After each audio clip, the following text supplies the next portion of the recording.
Денеска сме тука пред Министерството за внатрешни работи со цел уште еднаш јавно да проговориме за проблемите на униформираниот дел на полицијата. Од наша страна, во повеќе наврати се направени обиди за институционално решавање, но за жал од страна на Министерството не дојдовме до разбирање.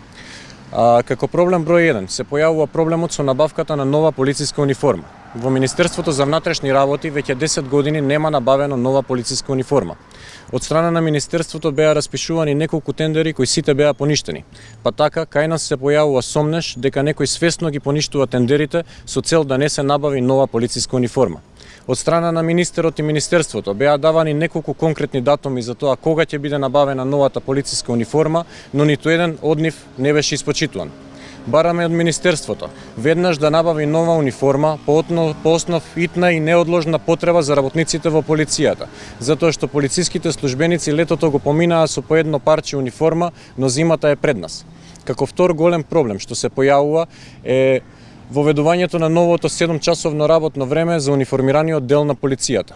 Ова ново работно време и сменско работење е комплетно во спротивно со Законот за работни односи и колективниот договор, со тоа што на работниците им се ускратува правото на користење на неделен одмор и тие буквално секој ден се ангажираат на работа и не им се дава правото на планирање на приватен живот.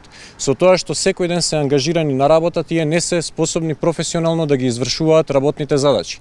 Затоа бараме од Министерството за внатрешни работи веднаш да направи реорганизација на сменското работење, со тоа што ќе ги воведе во ред со Законот за работни односи и колективниот договор од Министерството за внатрешни работи. Ова полициско капче символично ја покажува состојбата на полицијата. Ако полицијата е лицето на државата, тогаш ова е нашето лице, избледено, изнемоштено и исплашено. Со тоа што полициските службеници секојдневно се ангажираат на работа, тие не се способни професионално да ги извршуваат своите работни задачи, но воедно се исплашени за ова јавно да зборуваат, затоа што секојдневно се соочени со закани по нивните работни места и се плашат дека ќе бидат сменети. Ние не бараме ништо повеќе од Министерството за внатрешни работи, освен да започне да го почитува Законот за работни односи, колективниот договор и подзаконските акти.